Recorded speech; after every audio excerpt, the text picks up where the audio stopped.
Hi, I'm Foxanther, and I'm just gonna.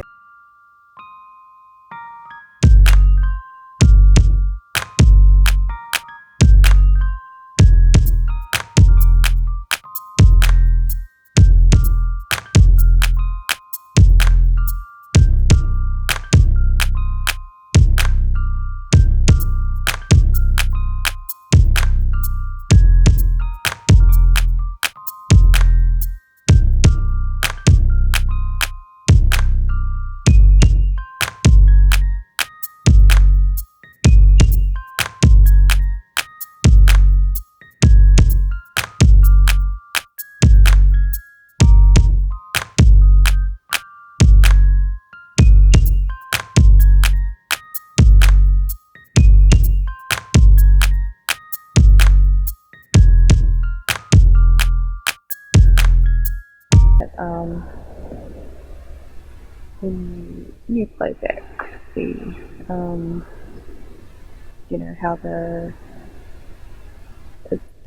replay of of your drawing doesn't actually show up um, or in your final item, like in your final drawing either. So it can be a really good way to just put references in.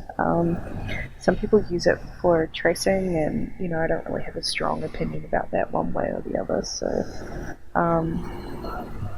you know, don't trace other people's art. Obviously, that is bad. That's not a good thing to do. But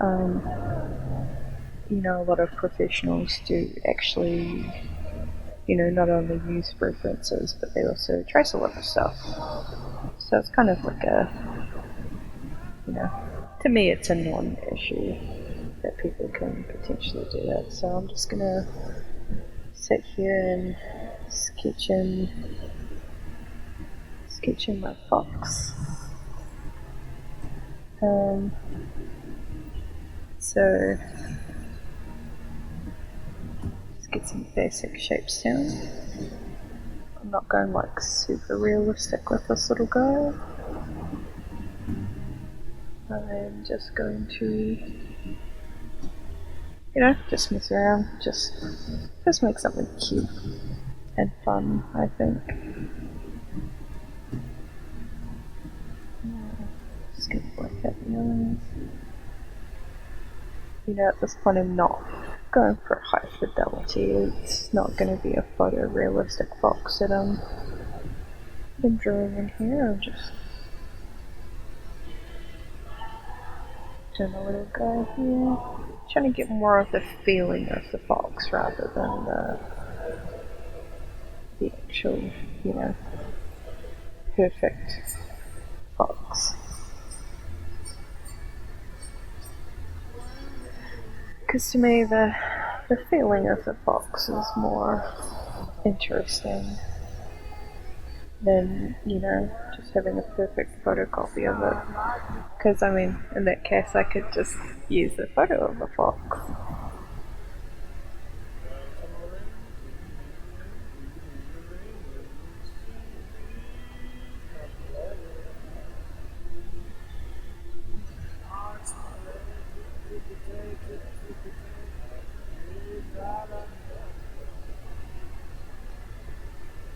So I'm just going to get rid of that reference.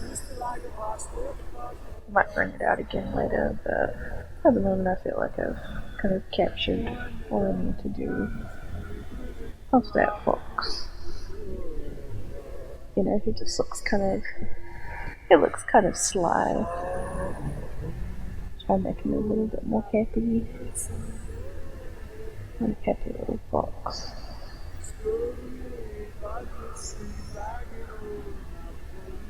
Maybe if I stick. That could be fun. Let's stick his tongue in.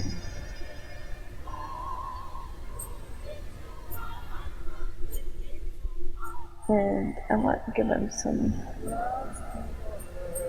a flower. Little flower crown fox.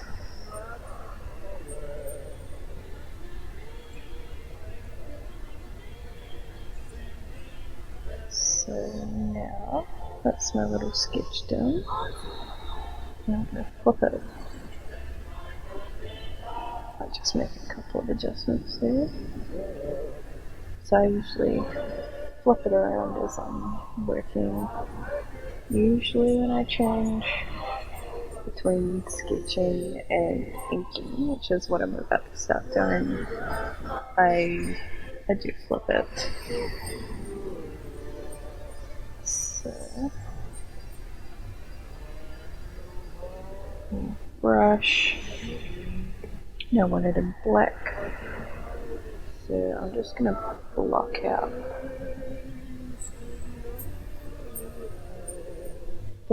some blacks.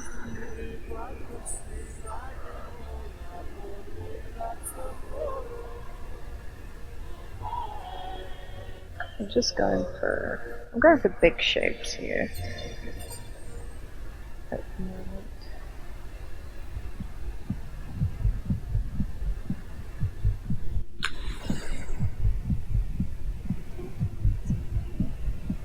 Just gonna change my music.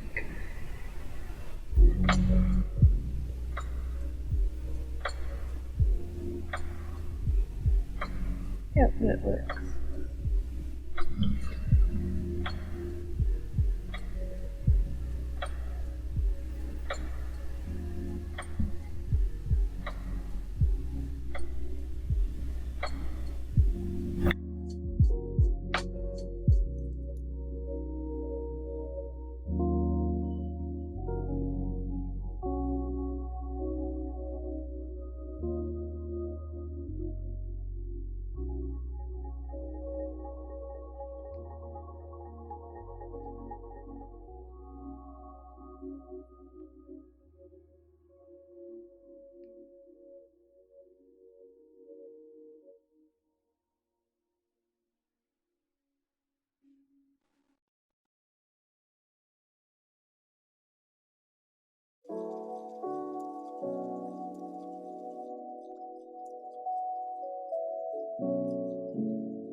I kind of feel like his face might be too wide. Kind of want to maybe angle it up, make him a little bit more triangular, or at least triangular, more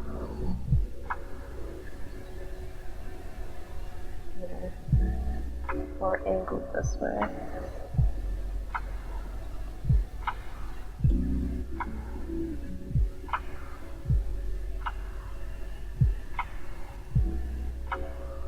For some reason, making him a bit too triangly to me makes him look kind of sad. Yeah, we want him to be happy. We want him to be happy and kind of cheeky.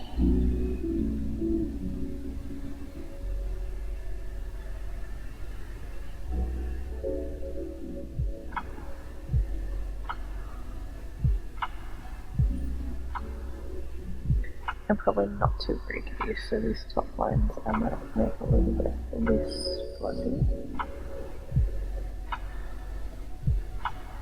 Get a little bit of fluff, but too much fluff I find makes them look, can make animals look a bit like they're sick. You get a strategically placed fluff anyway.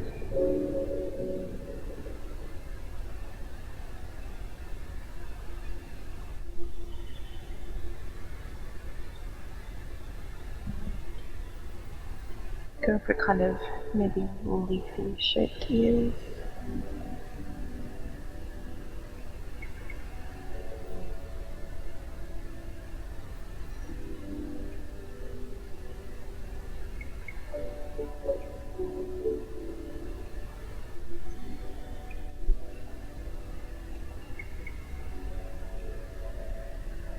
Thick outlines on the ears to see the outside of the ears are dark.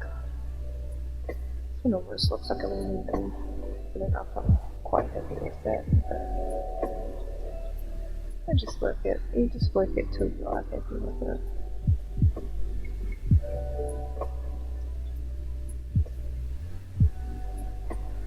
Mini box.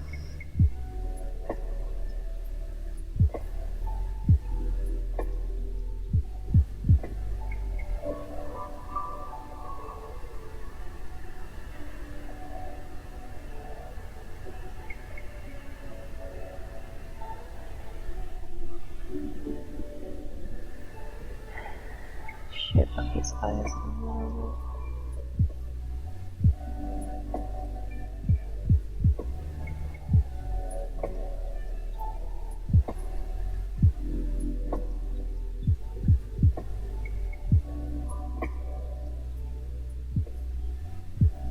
Make sure it doesn't look cross-eyed.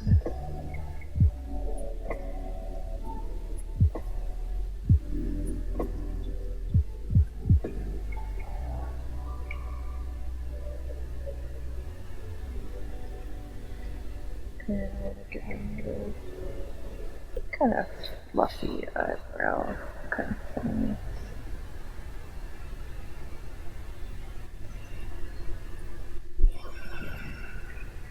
And then it's got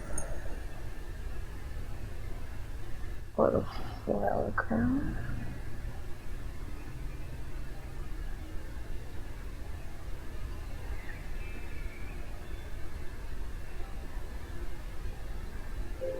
It's kind of rough little flowers.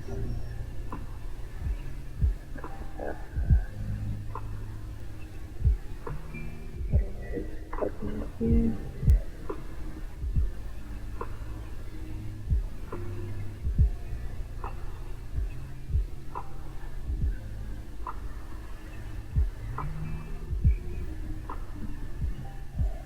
Alright.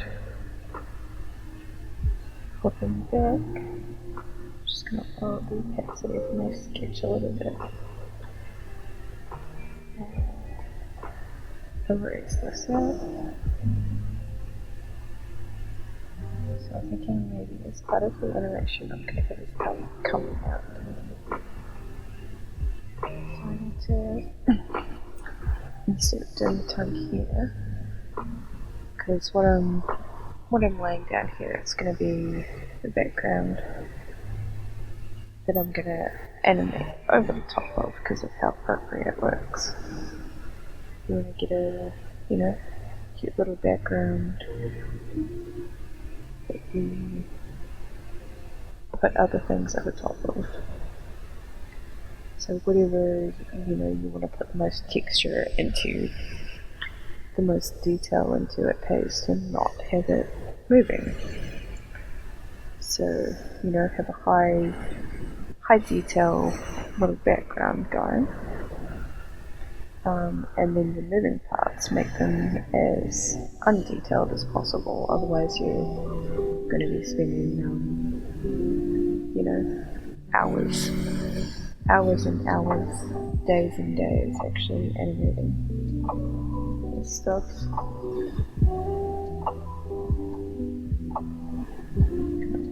Cat-like face. Just have a look at that reference again.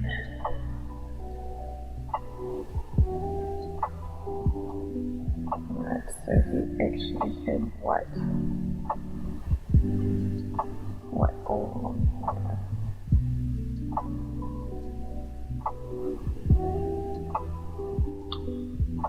Little whiskers. I might check these out. I might animate the whiskers on later.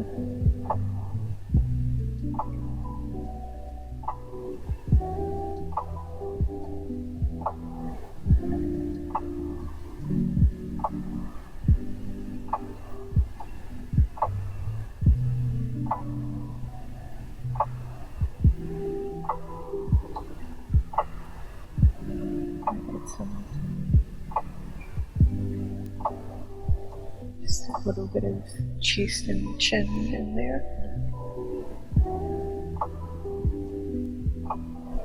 And if I don't like it, I can just take it out later. That's fine.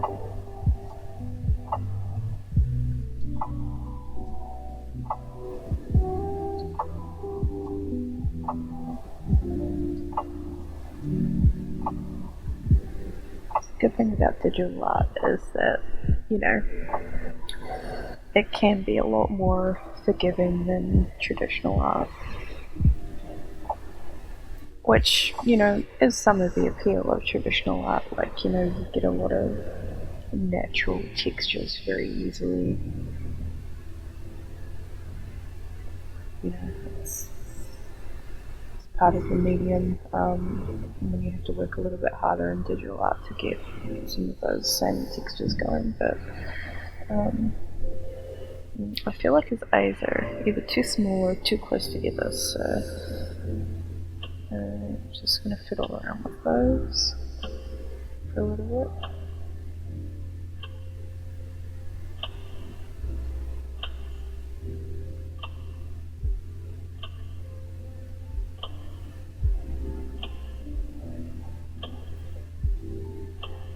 Yeah, because we want them to be kind of cartoony. I mean, it's going to be an alert that pops up, you know, now and again. I haven't decided what I'll put the alert on for, but maybe for braids or something, make it a special braid alert.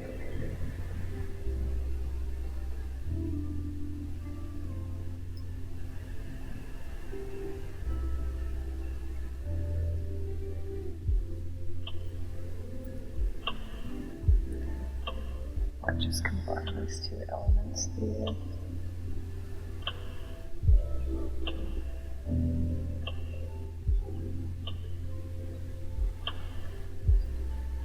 You know, if they're connected, I feel a little bit easier about shaping them together. That one might be a little bit high, so let's flip it around and have a look. Yeah, I want that to cut in a little bit more over here.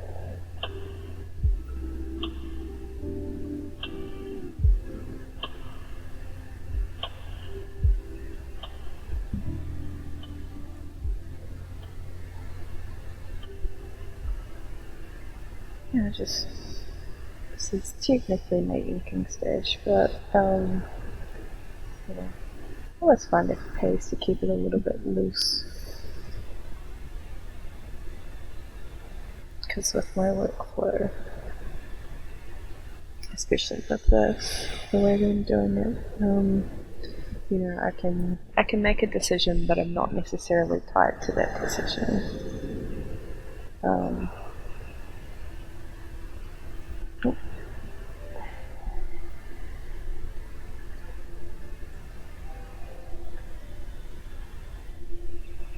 It's a little bit more fluid.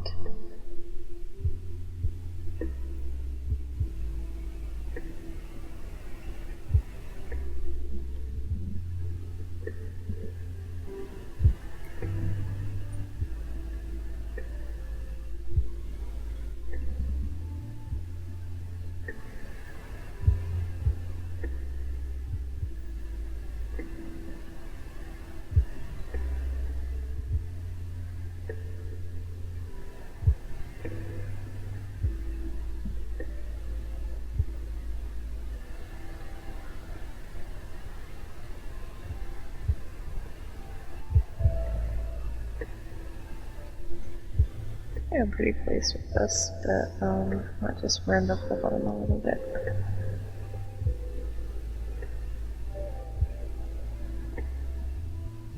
Okay, a little bit rounded here.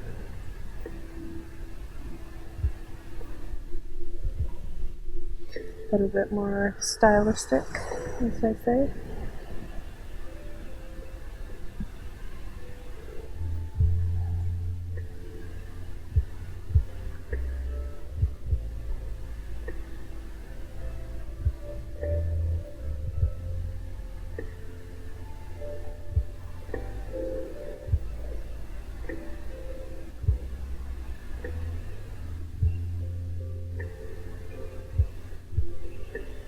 So yeah, I'm pretty pleased with that. So I'm just gonna move him.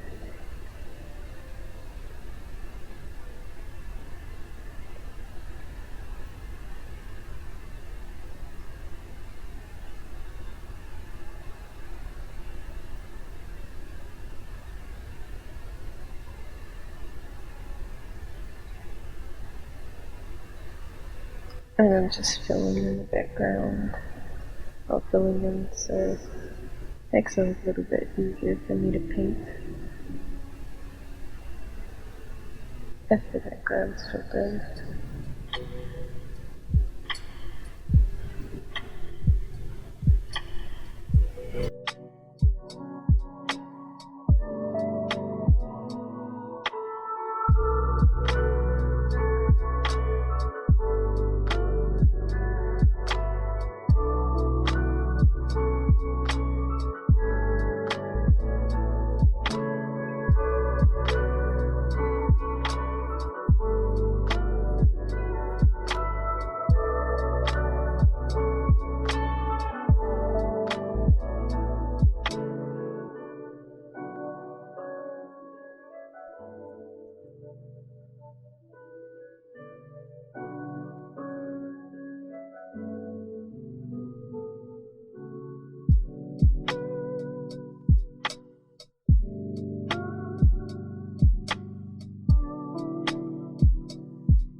I'm just putting some base colors and most of the shadows down at the moment.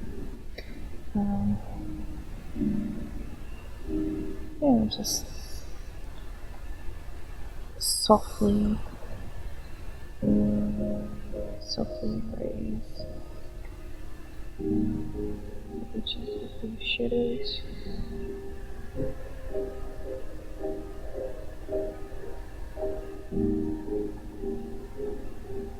It's okay, they can just be as rough as they need to be at this point.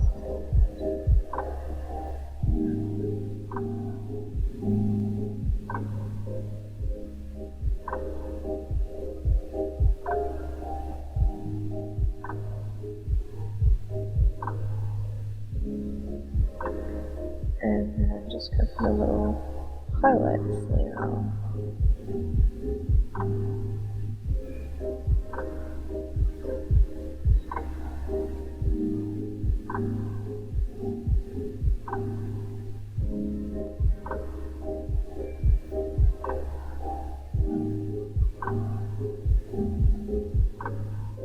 So I'll do that one in a soft white. And I want that to be a pretty desaturated yellow. And I'll just put that in. Well, the highlights should kind of be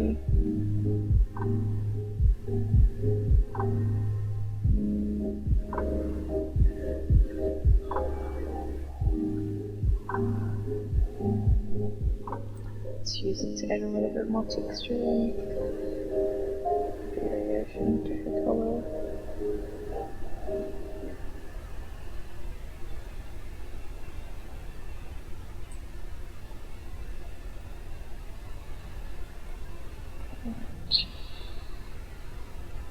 So now I'm just separating out the color on the top layer here, and then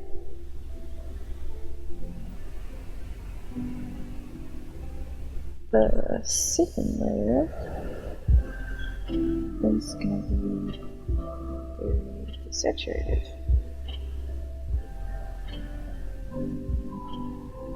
So that I can work in values, which makes it easier. You know, you get much less muddy colors and much stronger forms if you're working only in values.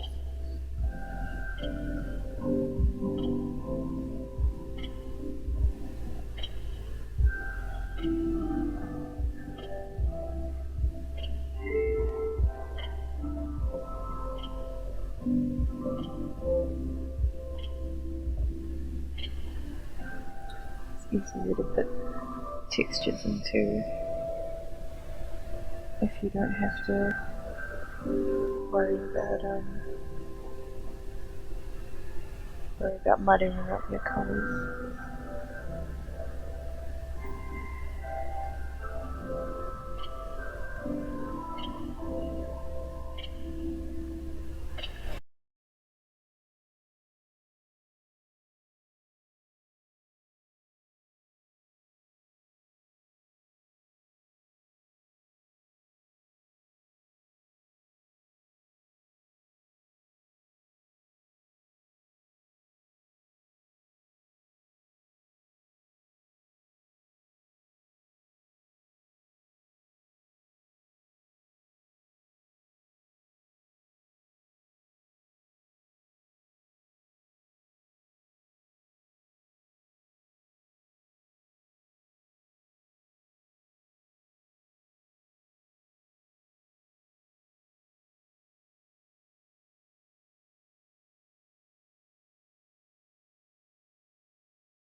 Alright. So, I find painting animals quite hard.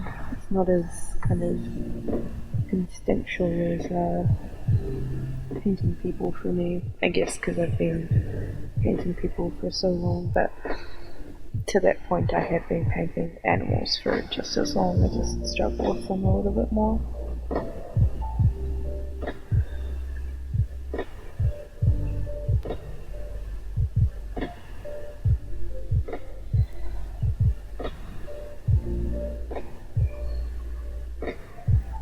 Blend out some of this stuff. Make it look a little bit more like fur.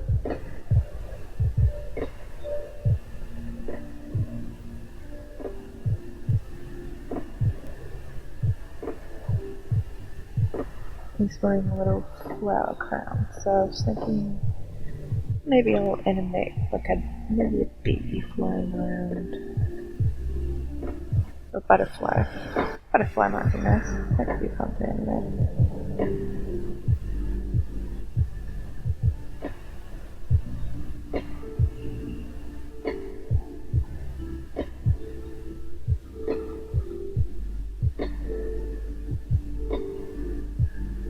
Just spread this highlight out a little bit.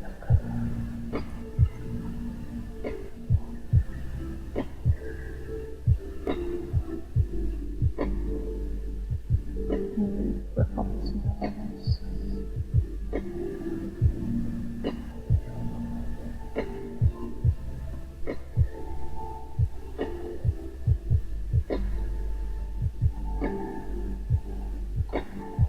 Blend it out a little bit more.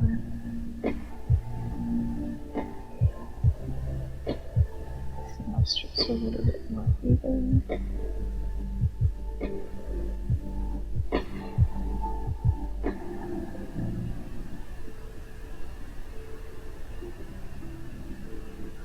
Okay, I feel like his eyes should maybe be a little bit lower.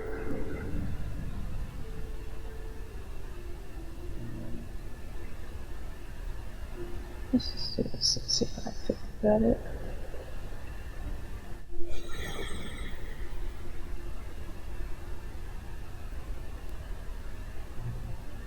Yeah, I think that works.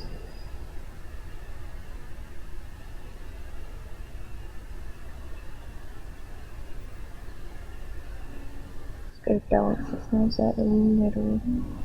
Make it a little bit more symmetrical.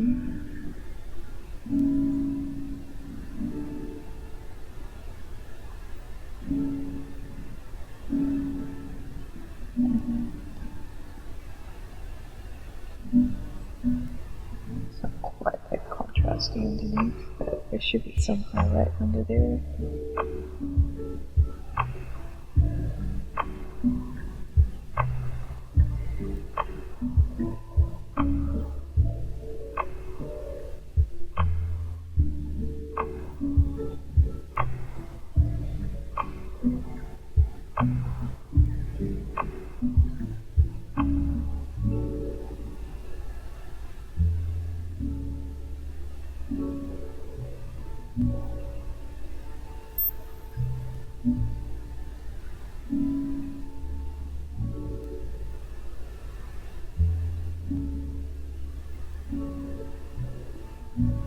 Just spend a little bit of time painting up these flowers. I don't want to spend too long. And then they are going to be pretty smooth on the finished product.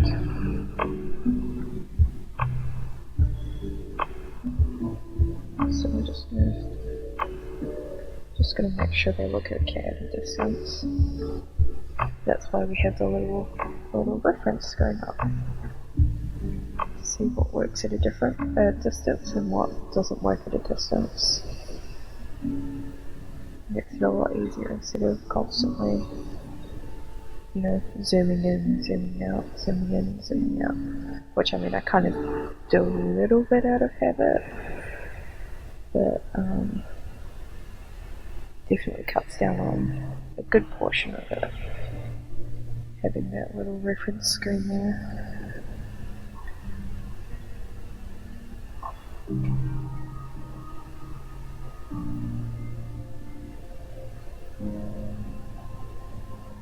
And like I can immediately tell that the outline on this one needs to just be a little bit bigger because it was blending in too much with the fur. So it just means I need to push the darkness inwards a little bit and blend it in here. And sort of right out the edge like I was doing.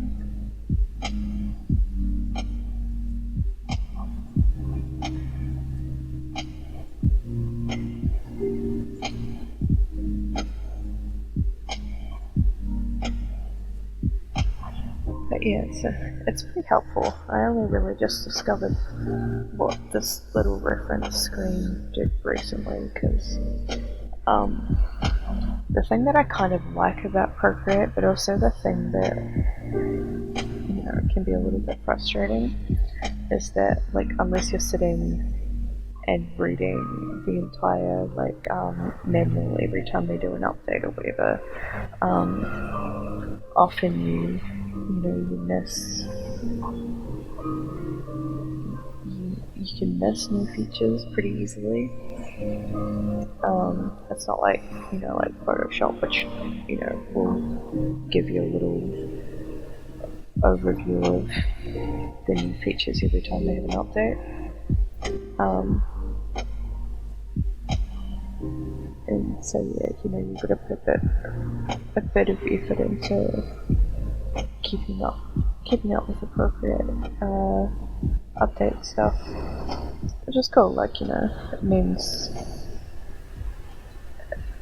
you can just be browsing Twitter or whatever and then learn a fun new way to do some stuff that you didn't know about, and I kind of like that. A little less hand holding.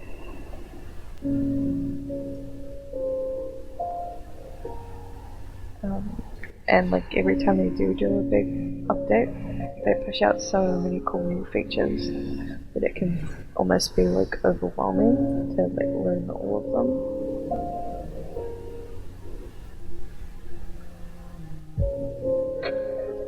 Which is cool, It's nice to be a little bit surprised now and then. But yes, I've been working for ages on Procreate, obviously. I think I've been using it for maybe definitely more than a year, probably a year and a half. I've been working pretty much exclusively in Procreate.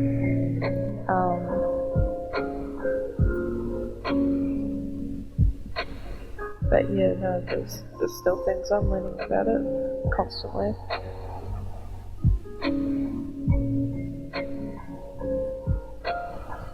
And there's, I'll have a conversation with someone who, uses Procreate all the time. And I'll be like, oh, did you know about blah, blah, blah? And they'll be like, oh my goodness, no, you've absolutely,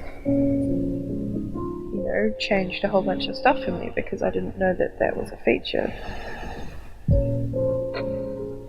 Yeah, that's kind of fun. That they don't just completely hold your hand at a time.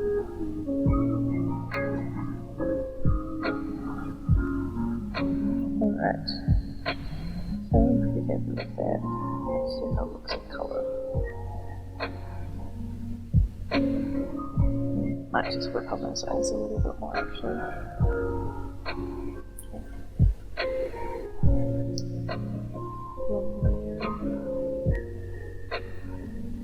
So yeah, I'm just going for a kind of pretty textury feeling.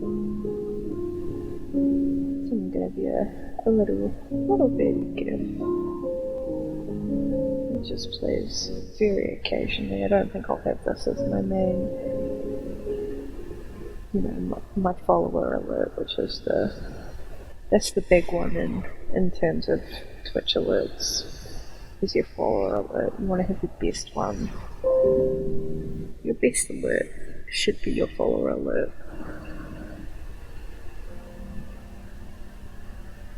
I might just have this one as my host alert or something.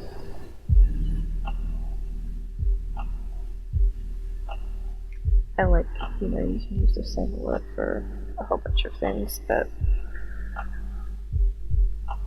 you know, when you do know how to animate and enjoy it and have the time to do it, then, you know, I feel like I might as well make a few little different alerts.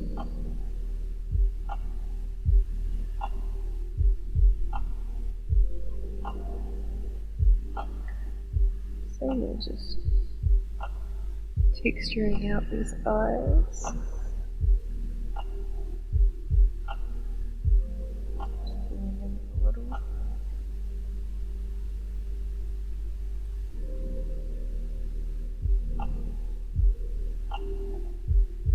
Get these colours nice. Well, not colours, values. There's the colours.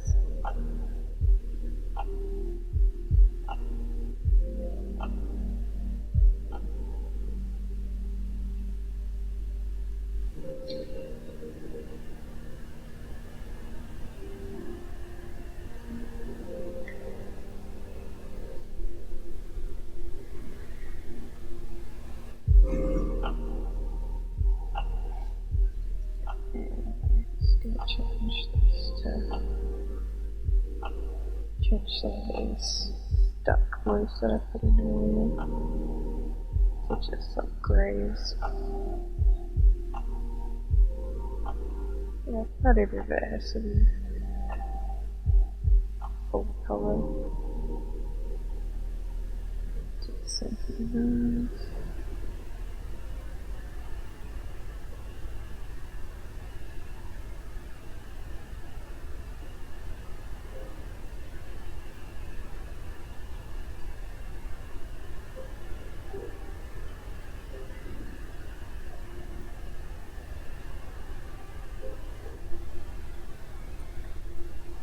Take out some of the high saturation. And I'm going to put some actual yellow down on some of these bits.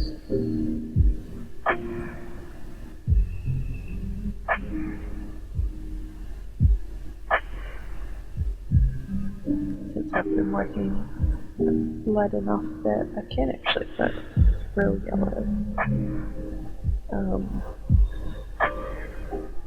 Sometimes I decide that I'm gonna, you know, put a yellow down on this color layer, and I've, you know, I realize too late that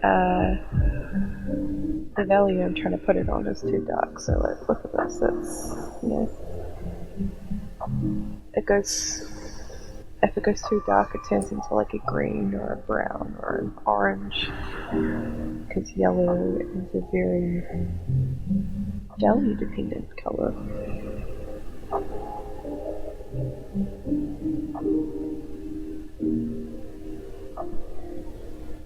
So I'm not going to render out too much. That's just a little simple.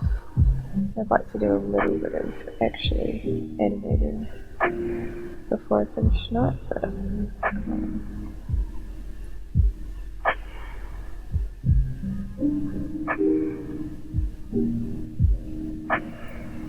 yeah, I can come back and edit this later. I don't need to be too worried. I don't think.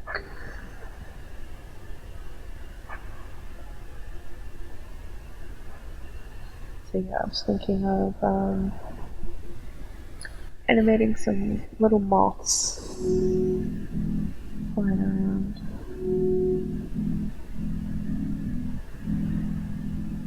Okay, cool.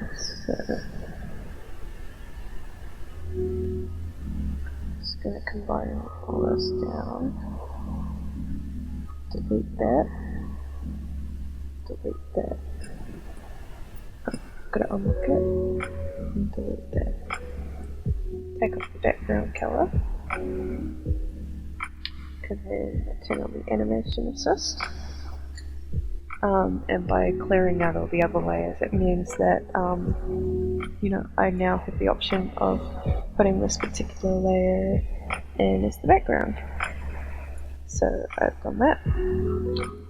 Because the way that Procreate uses animation, well, the way that Procreate does animation is that it takes these layers here and it plays them in order, like one by one.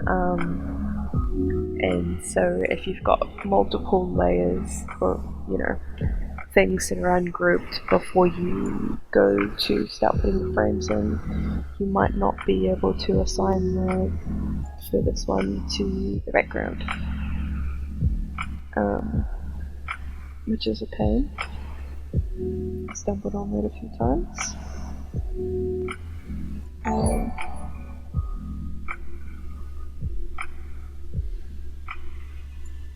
Hey, thanks for the follow, Remy. How you doing? How's New World? So I'm just gonna do some little animations here. So first frame I'm gonna leave is empty, and then I'm gonna give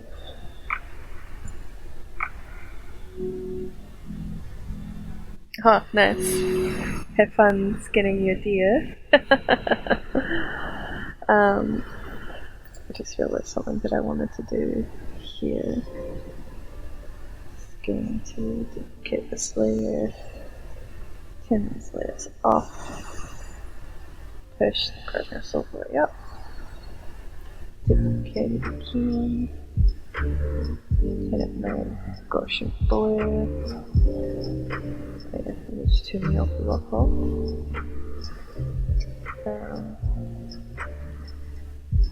Push my Gaussian blur up to about 10%, that's usually where I like to do this.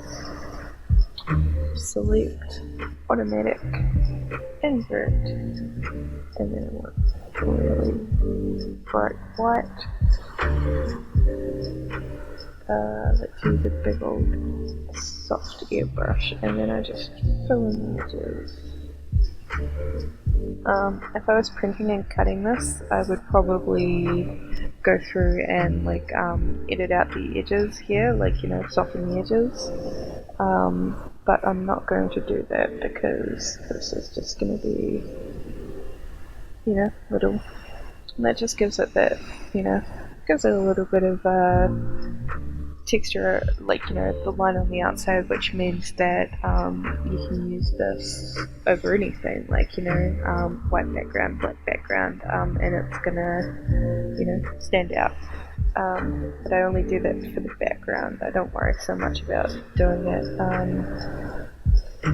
for the aspects I'm animating. Okay, what brush? I'm just going to use a technical pen.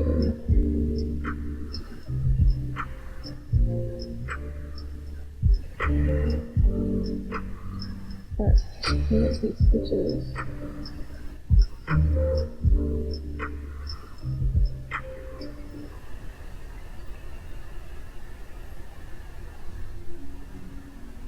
Alright, so I will probably, for now, while I'm doing the first bit of animation, I like to leave the onion skins on max. So what the onion skins are is, it's like how see-through the previous frames that you're animating is, and it's pretty handy for while you're, just roughing out what the kind of general movement of your piece is going to be. I'm just going to have a couple of little butterflies start popping up from behind this fox head.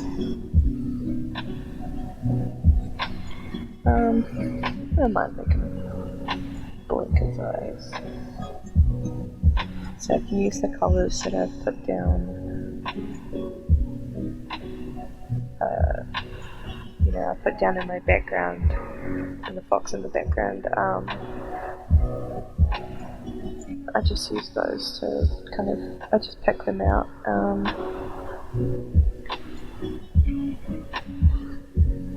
To, you know, add in elements, animate elements of lack of the eyes. So if I just pick out the colours that I've put around the eyes, I can use it to animate the eyes closing, which is cool. But I just realised I might leave that until I'm happy with these butterflies.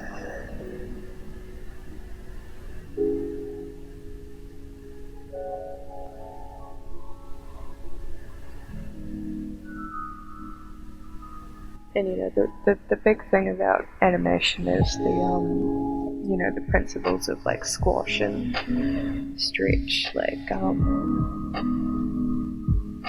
it gives it a bit of life if you can kind of like, you know, make it look a little bit fluid. So I'll just constantly change the shapes of these little butterflies. Just move their wings around a bit, in addition to moving them across the page. I have one stuck coming out from over here.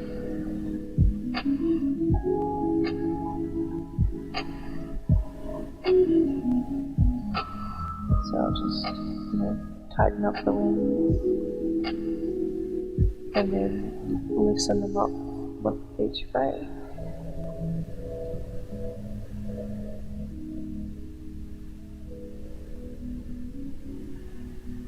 So like, I've only put in a couple of frames, but you can already see them looking kind of pretty little flying butterflies. Just cool.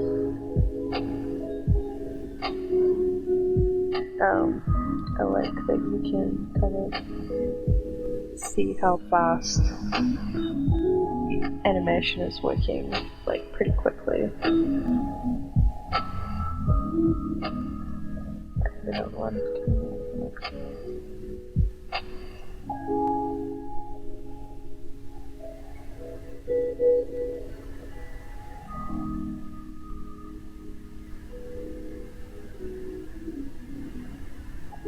So this time I'll stretch out the little guys.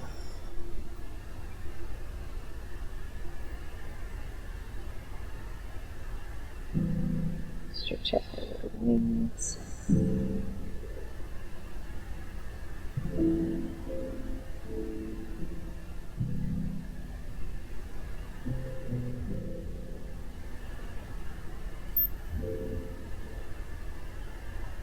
Right now, let's put one up here as well.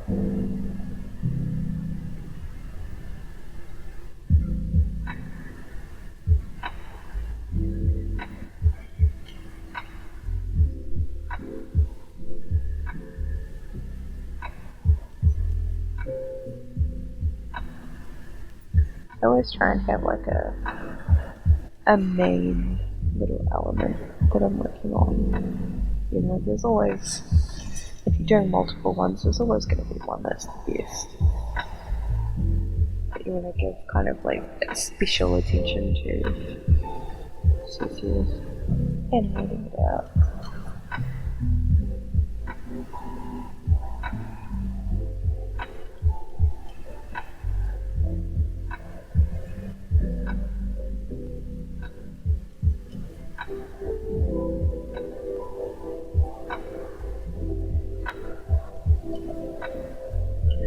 Yeah, it's pretty simple to animate and procreate. If you know what you're doing, it's perfect for me because when I learned to animate, I hand drew everything. Yeah, that was where our teacher had us start, was with the old school animation boards, a lamp behind it. There's like this special animation paper that they used to use all the time with like holes cut out of it, holes punched into it, so you can put it in the the dowels of the special animation boards. And this is what they used to use, like, everywhere when people were penciling in their animation. Like, Disney used to use them before they went completely digital. And they probably still do a little bit. Like, it's just so that you can really easily trace from one to the next. Well, not even trace, it's like this onion skinning where you can, see the kind of outlines of what you've previously drawn.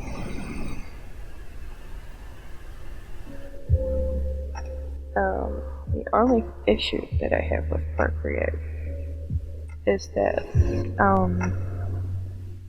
the amount of layers that you can animate are dependent on the size of your canvas and how powerful your iPad is.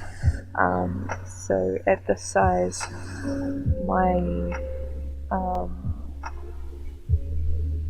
iPad, it can handle up to 60 layers, but of course that's including all these layers I put here in this group. So if I start getting close to 60, which, I'm already at frame 11, I'm going to have to either size down the canvas or get rid of some of the previous layers, which is a little bit of a pain, especially if you want to animate it quite a large size. Like, you'd need to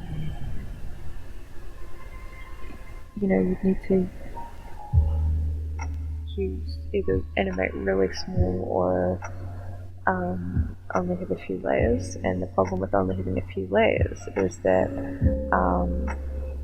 you need to be running about 12 frames per second to get anything resembling a decent animation. So like at least 12 frames a second. So at 60 frames you're only going to get, my maths is awful, but you're only going to get a few seconds out of it. But of course people with more powerful iPads wouldn't have that problem. All these fancy people with their iPad Pros and stuff like that. And like, it's good that they do limit the size of your images, because it's based on how much RAM your iPad has. And it means that you're not going to experience as much like corruption of your images and stuff like that. Your iPad's hopefully not going to be freezing all the time if you're working at too big a, too many frames or whatever.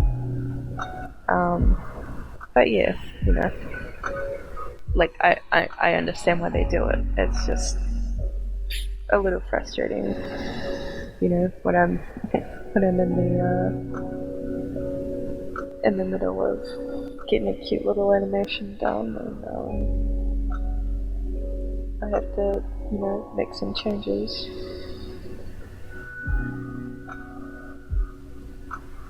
So I think I'm just gonna have them maybe all fly behind the flowers. Maybe one of them will land.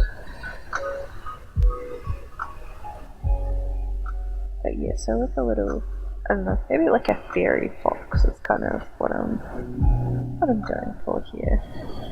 A little enchanted fox with the lovely colours. I'm going to make this one fly a little faster. So the less space, the closer these frames are to each other, the slower the butterfly is going to go, and the further away the frames are from each other, the faster they're going to fly. So I might have to pick up the speed a little bit on these guys. Not too much, I don't want them zooming, absolutely zooming. They need to flutter rather than zoom.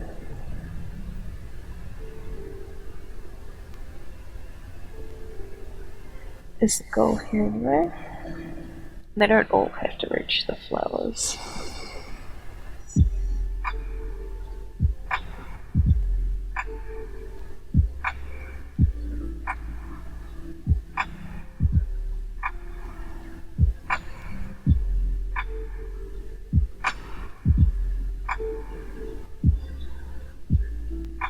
But yeah, it's nice to just animate with nice little shapes. I've animated a few quite big projects on the iPad, like, fully hand drawn, like every frame is hand painted, which is cool, but it's so time intensive. Like, one of the ones that I did a follower alert for someone here on Twitch, and I painted it by hand. Every frame was different, every frame was hand painted. I used the private image function to, like, make a template that didn't interfere with the rest of the animations, which made it a bit easier. But even then, yeah, it was 24 hours worth of work. Like a solid, like, I was drawing for a full 24 hours. Not all at once, but that's a lot of work. And I think that's why, companies like Disney and stuff have pivoted away from doing a lot of this hand-drawn animation. Like, they still do some, but they don't do it in the really traditional way anymore. Because it's so time and labor intensive. You need to have staff for the main penciling, so like the big expression, and then you have different staff members who pencil the in-betweens, which is what it's called. Like, you have someone go from smiling to anger, for example, and all the stages between smiling and anger would be called a tween, or in between. And the person who's penciling those is not usually the person who's done, like, the smile and the frown. And then you have people who go through and make ink copies of all the black lines of each frame of animation. And then you have someone who paints the background. They're usually different roles. I mean, not who paints the background, who paints the colours in of the characters behind.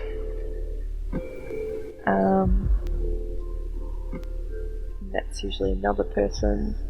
And then you have people painting the backgrounds, and each character, like if you have multiple characters, you usually have a different team working on the animation for each character. It's a lot of people. Like, you can see how Disney used to employ studios of literally hundreds.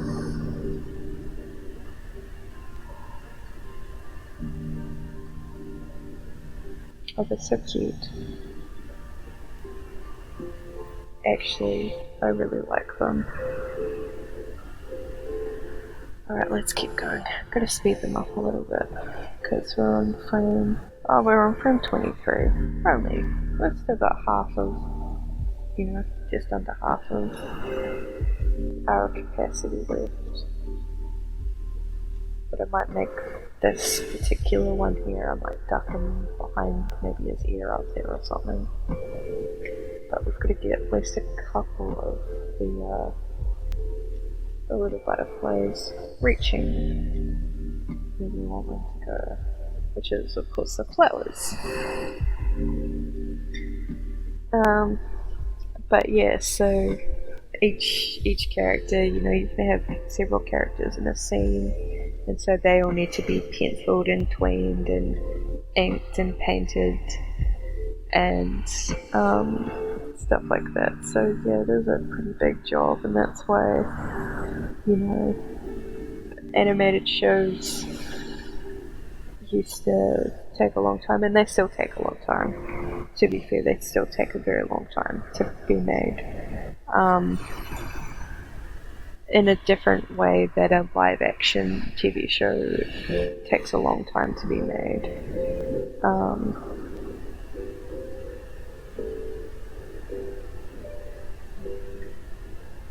Because, a live action TV show, they film episodes in sequence, so they usually film one episode and they finish that and then they go on to the next episode. But when they're working on an animated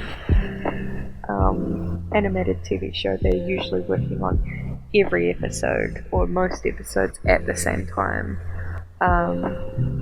And so, if it takes them 6 months to make a new season of an animated show, it's actually taking 6 months to do each episode. But because they do them, they batch them and do them all together, because of the way that animation is.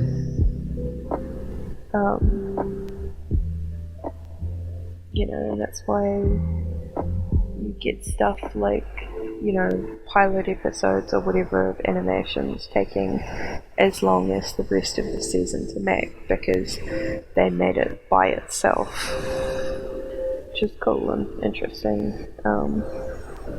Animators don't get paid enough for what they do, or at least most of them don't. I'm sure some of them do. And when people used to talk about I remember it being a big thing that The Simpsons, for example, outsourced a lot of their animation work to Korea. That was a big scandal. They were sending a lot of their stuff to South Korea to be animated, but they weren't animating the whole thing. What would happen is the animators in the States would do all the key frames. That's what the important frames and stuff are called. So the main expressions and stuff like that. So they would pencil up the keyframes, and then in Korea they would do the in-between frames, and then they'd do the colouring and the inking, the lines and stuff like that.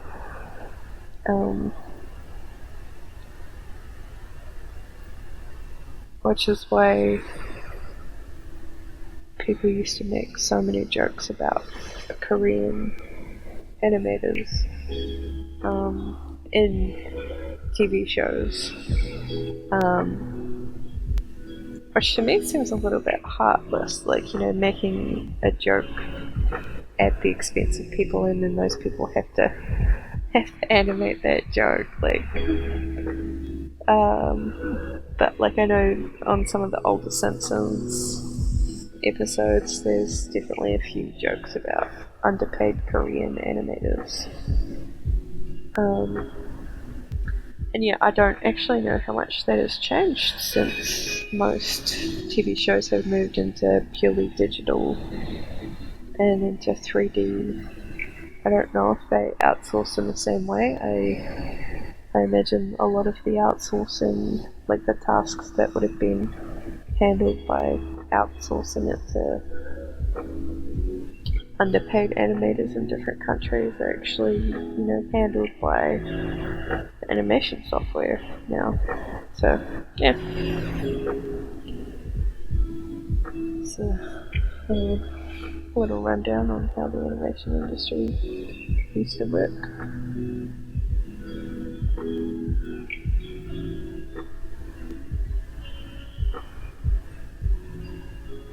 Yeah, they look nice and fluttery, quite like butterflies in my opinion.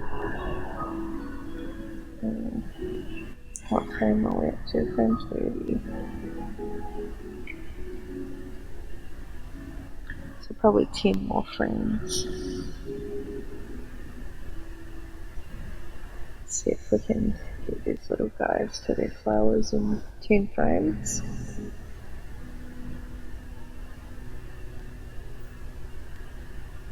And then once they're at their flowers, I can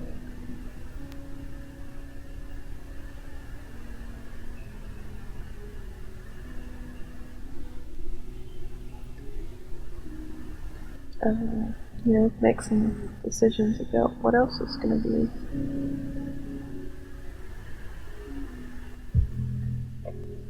Put on here, like whether I want maybe some more butterflies just hanging around and disappearing earlier. I'll probably have a nice little blink, because that's nice and easy to do. Maybe some like wisps, white wisps or something, floating around.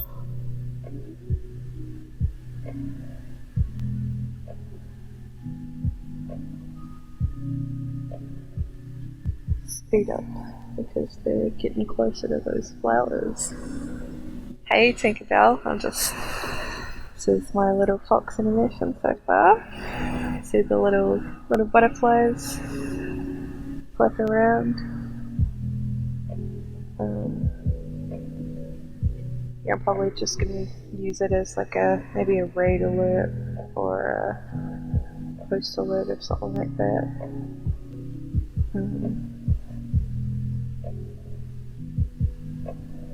I don't know. If I like it enough, I'll put it as my follower alert, or maybe once I get to affiliate, maybe it can be my sub alert, because it's pretty cute. So yeah, just getting these butterflies to the flowers. These two at least are gonna get there. This guy is probably gonna end up going behind this ear.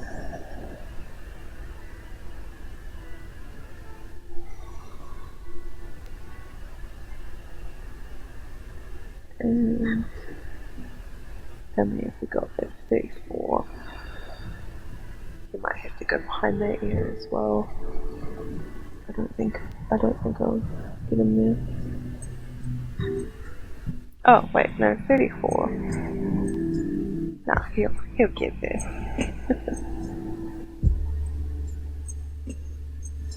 I said 10 frames left, but I feel like it might be more frames than 10. We'll see.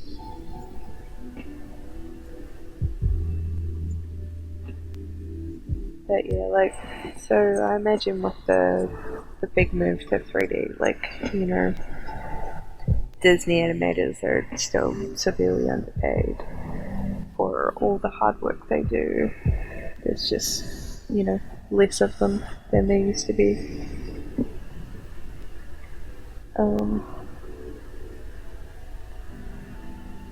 And I've done some 3D animating, like 3D modeling and stuff. And I wouldn't say that's easy either. The amount of times you try and render something and it's just not quite working, so you have to re-render, like re-put it down for a 12-hour render or something. It can be absolutely insane. So I might have these two guys come down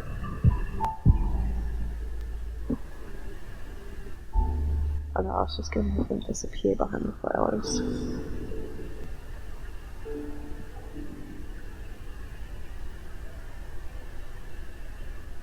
I'd like to have them rest on the flower, but it's gonna be playing on a little loop.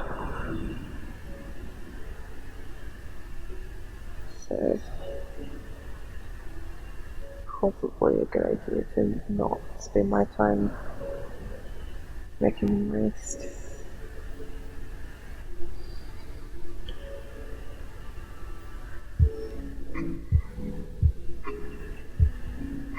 And this guy needs to move around. Do a little pivot.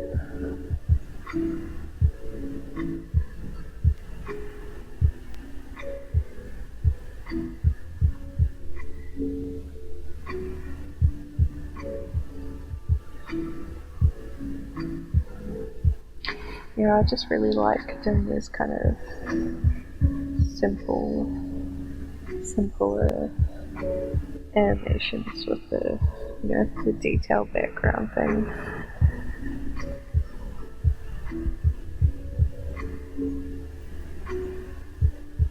It's nice. It's relaxing when you only have to worry about like one or two elements that you're animating, especially if you make them small, like these butterflies.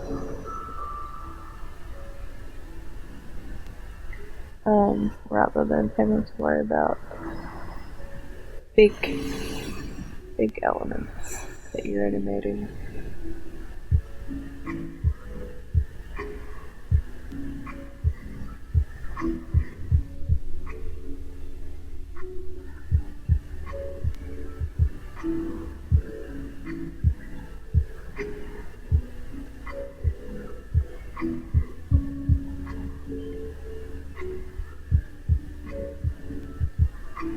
So that's probably the last frame we'll see that butterfly.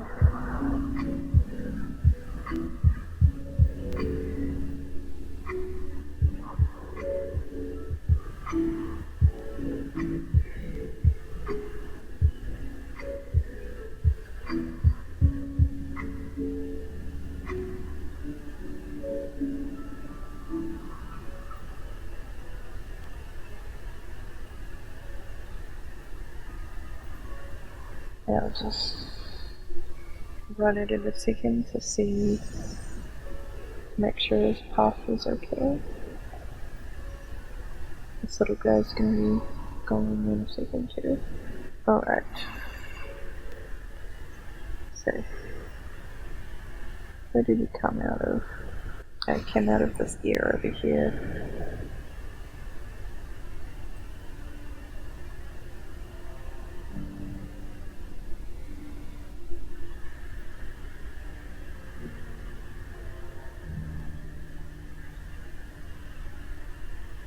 Yeah, I'm pretty happy with that. So now we just need to get this guy into here. This one's going to end up disappearing at basically the same spot as the last one. But that's okay. He's delayed, it's not like they're disappearing at the same time.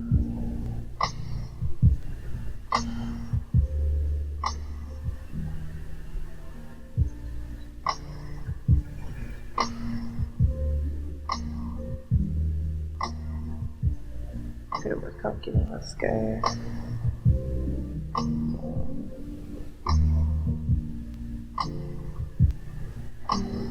And then probably the last frame for that guy too.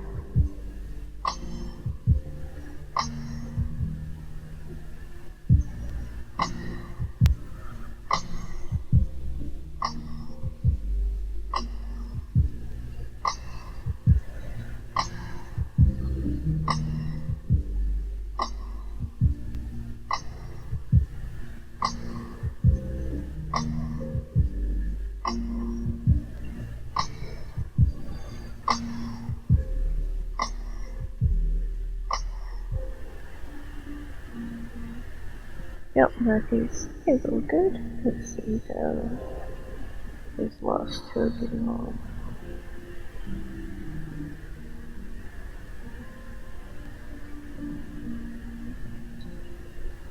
And this one here.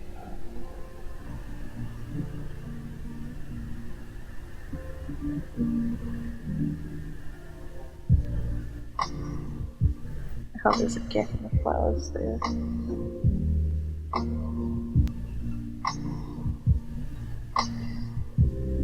It might be the last to go. In that case. This guy.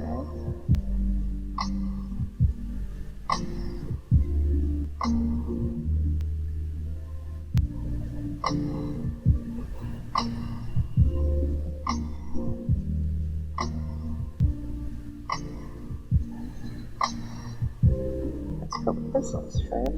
So, yeah, this one is the last butterfly standing.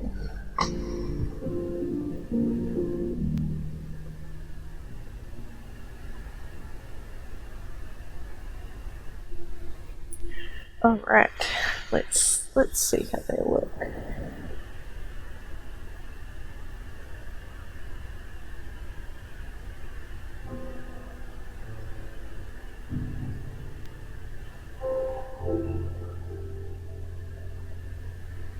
I can see a couple of bits where I made him go too fast, so...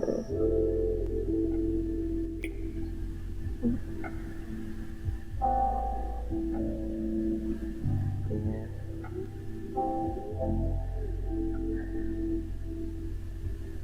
So, I'm adding frames here. I want to have probably 2 frames. No, 1 frame. So if I edit it, outreach my max, it's just going to have to be a little bit. It's just going to have to be like that, I guess. Oh, that's the problem. I didn't draw them in a few frames. Alright, let's see where else is missing.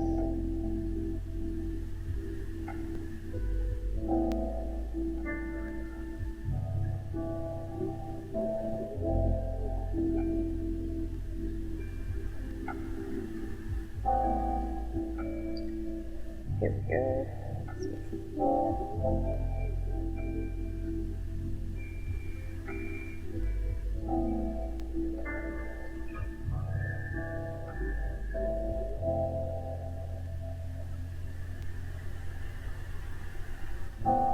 That's one of the problems with, you know, trying to animate several things at once. So it is easy to skip some frames.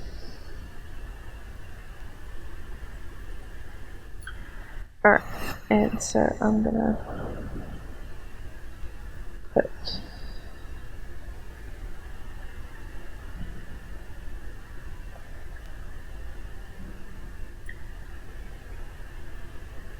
I'm gonna make some closing eyes.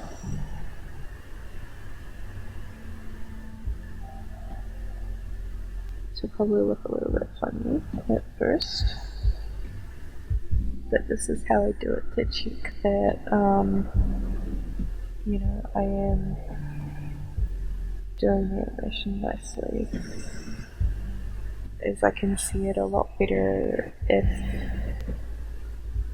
the eye closing animation is literally just the point that the eyelid will get to in that frame rather than hearing more of a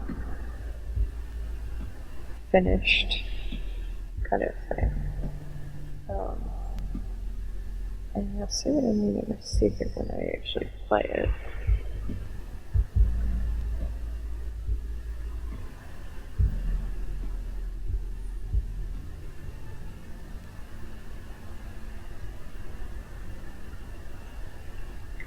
So the more frames I add for a specific action, the smoother it's probably going to look, but also the slower it's probably going to look.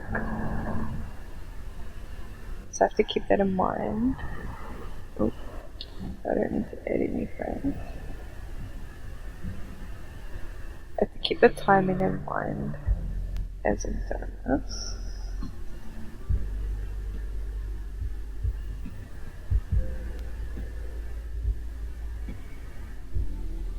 Because timing is one of the really important things in animation. Alright, let's see how it looks. Yep, that's a slow eye close.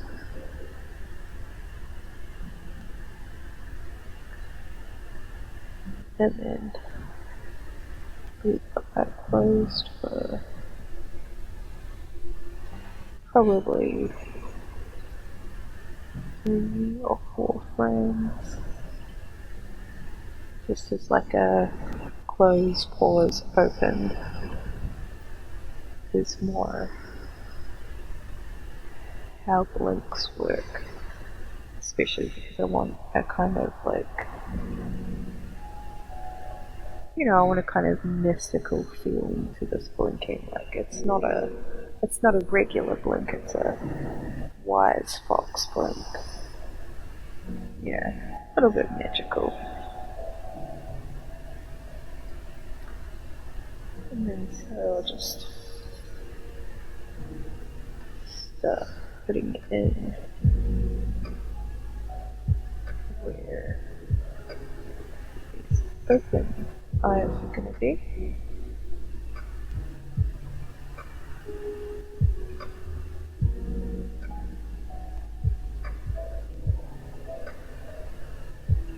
And you can take the frames that you put in to close the eyes. You can use those. You can just reverse those to open the eyes. That's fine.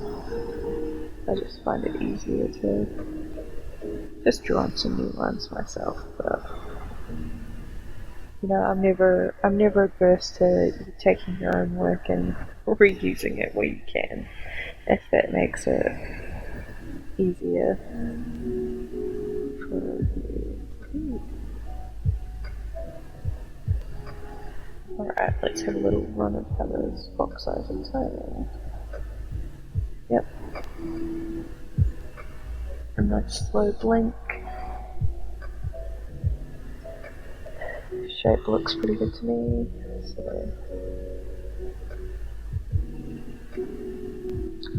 now I'm just going to paint each frame in. And I might just leave it as this brown. I'll see how I feel with the eyelids being brown. Might change them to blue.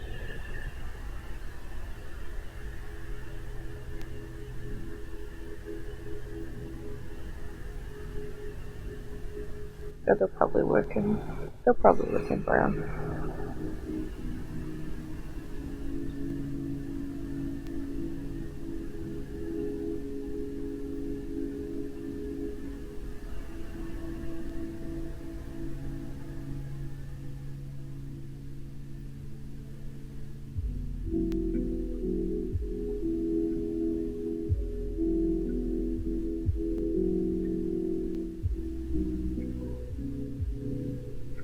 Using some nice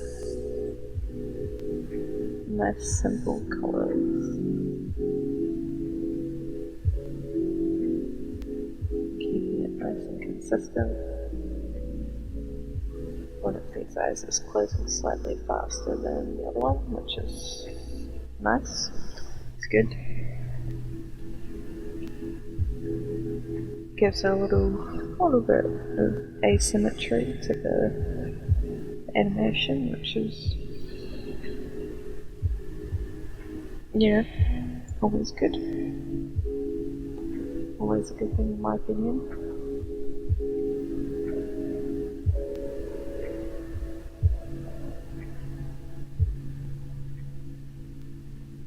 I like symmetry, but it's not the first thing I go to. I don't use the symmetry tool in Procreate a whole lot.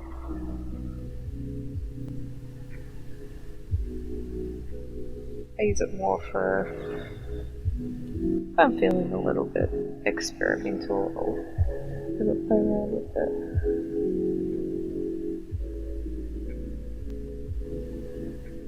but like in my regular workflow, it doesn't make much of an appearance.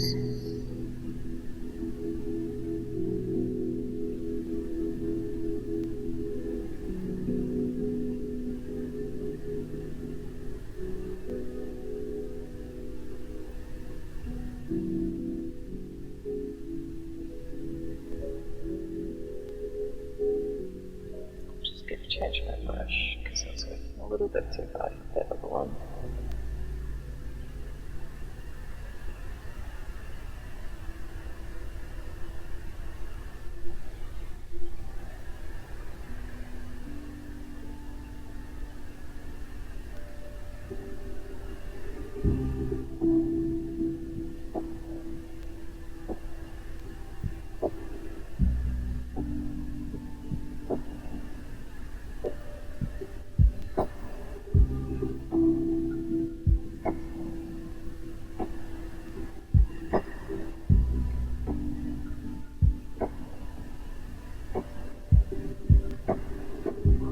And there's a lot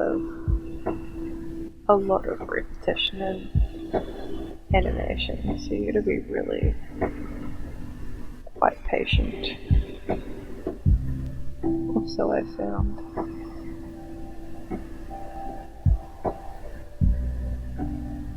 a lot of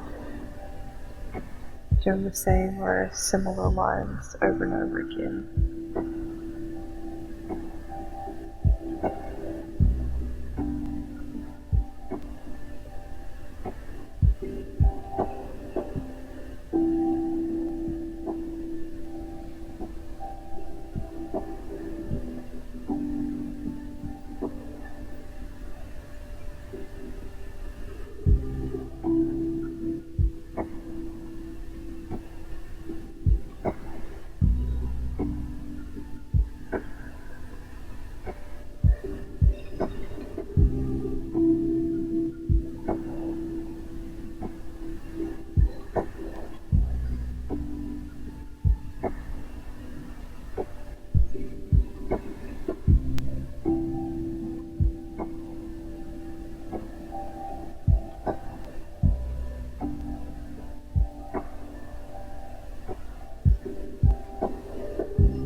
Alright, so I think this is pretty much done.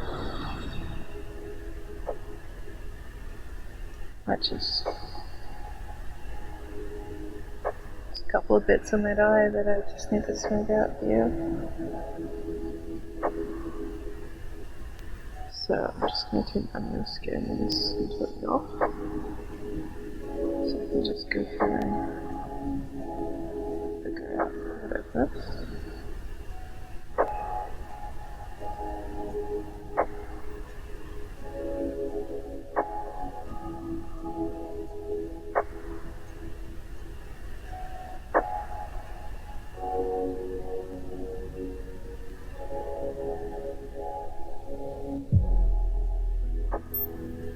Snip a little bit. A little smoother.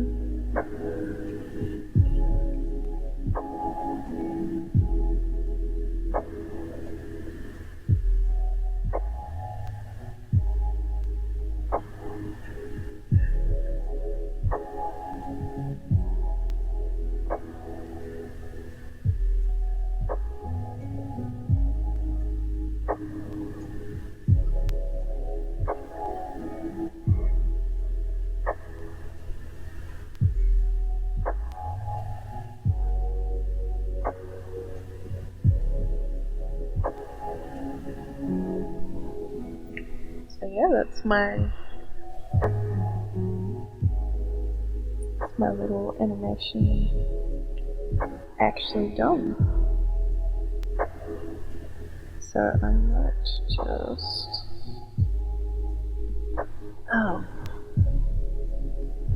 share it to to myself as a GIF.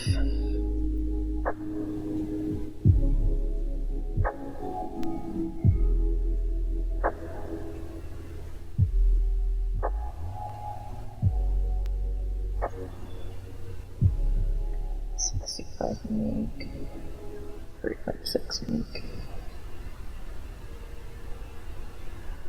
Alright, I'm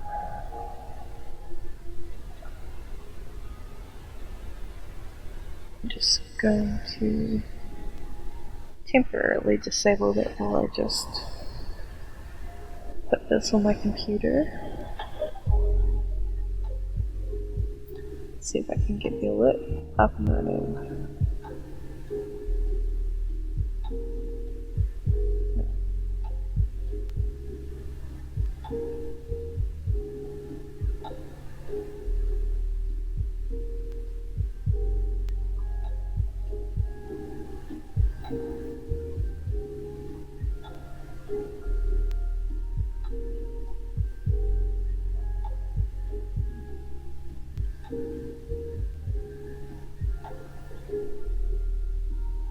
Alright, put that iPad back on.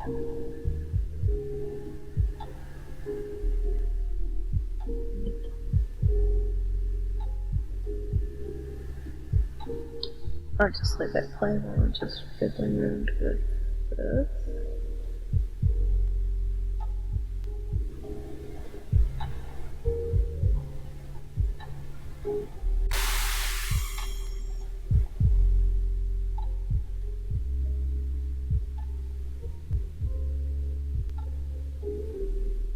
Yeah, see if I can get this working before I finish up my stream for the night.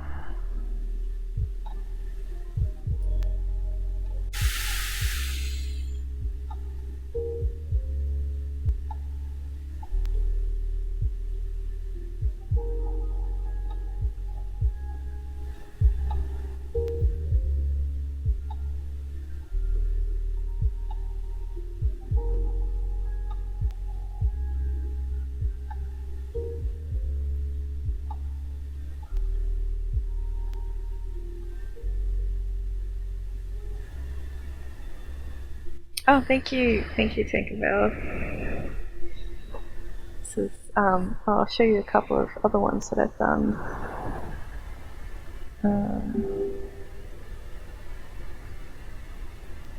So I did this one for my partner, Hados, who streams some stuff sometimes.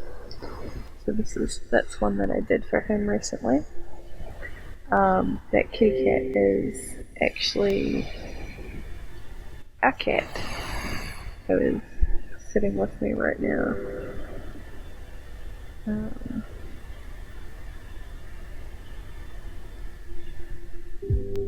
And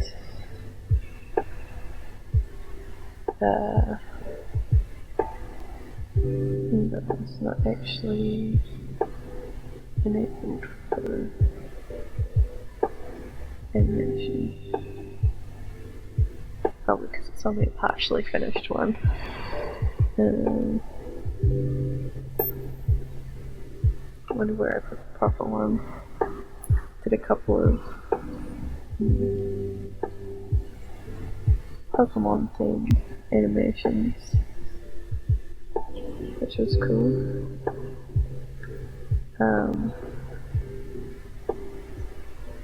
The unicorn.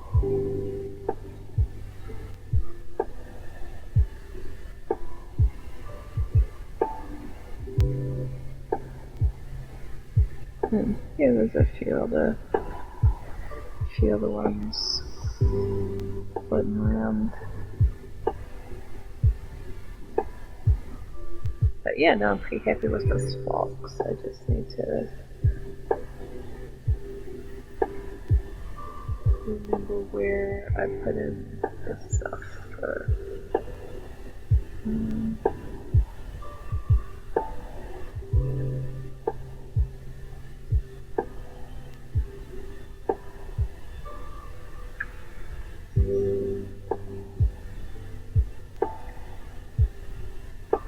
maybe I can't do it while I'm streaming.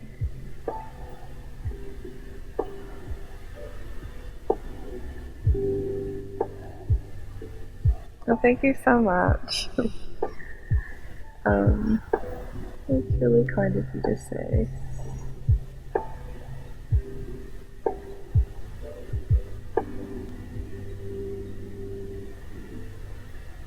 Yeah, I've done a few animations. I don't know if you've noticed, like Percy's follower animation. I did that one for her.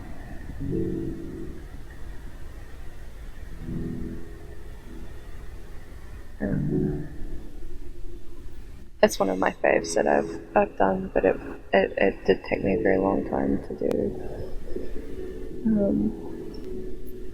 It wasn't a quick little 2-hour one like I've managed to get this one in.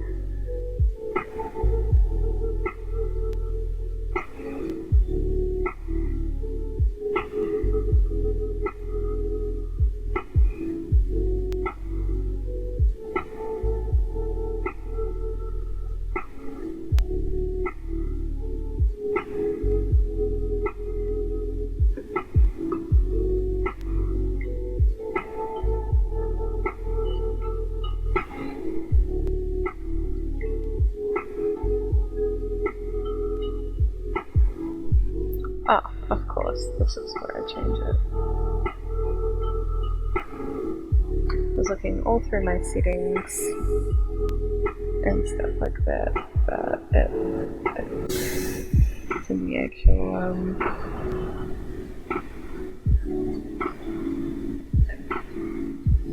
it's in the actual box.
Approximation.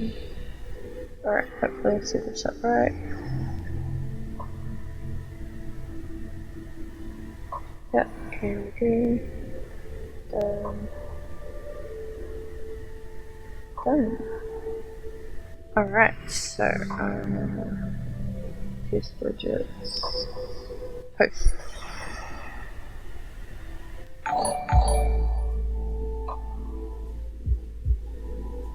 There we go, it's now a little alert. I might change the size for it though.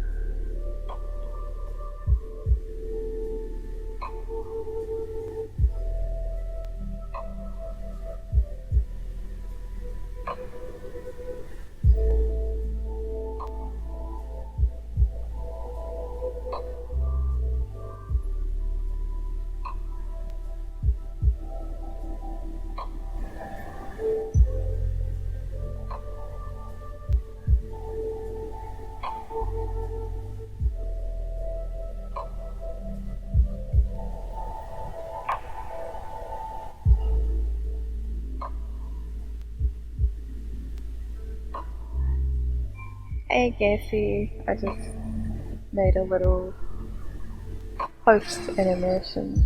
I don't know why it does one and then it does the text, but maybe I need to make my word box bigger.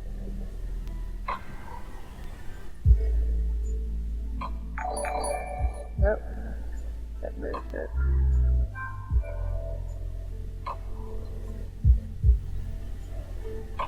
I think I just need to make the text smaller. I think that might be the issue.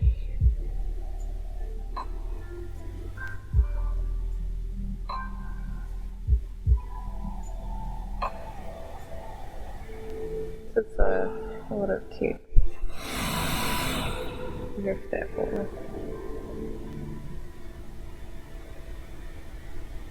Change it.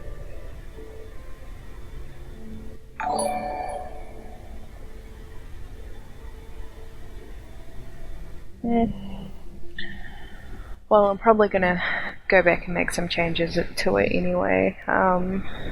But you know, I did manage to do a whole alert animation in just under 2 hours, which is pretty cool. So I might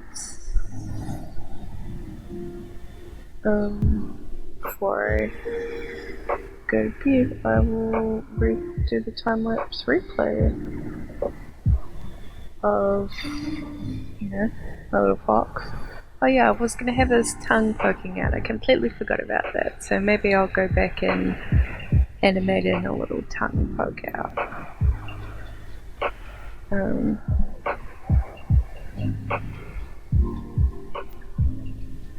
It could be good. It's quite whimsical what I have ended up with. So it's cute.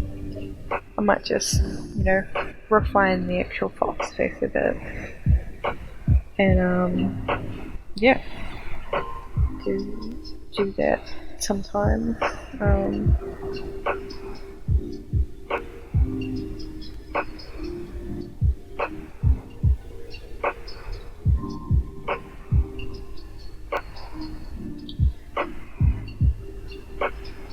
So yeah, start to finish of my whole little fox animation was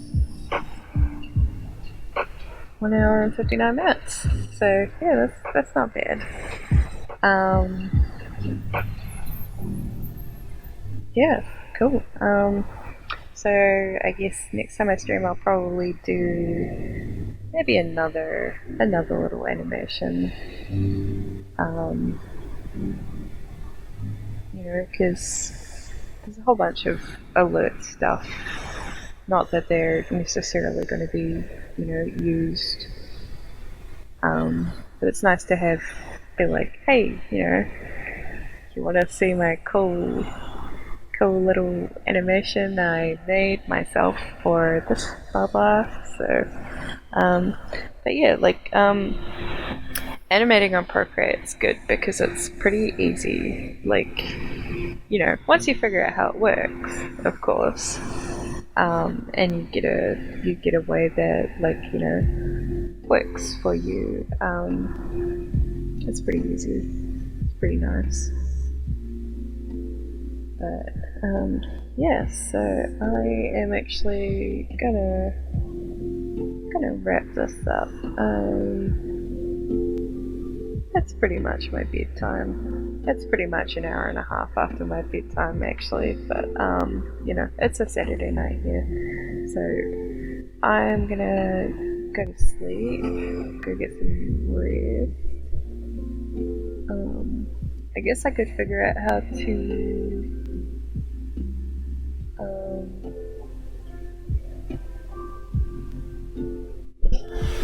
I could figure out how to rate someone. That might be a good idea. I don't actually know how to do that, but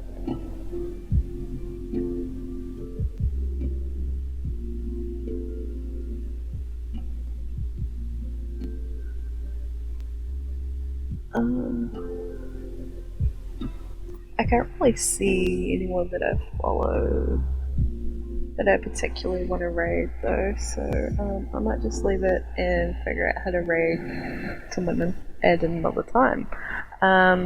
Thank you for coming and hanging out with me. I had a really nice time, and I'm sure I'll see you again soon.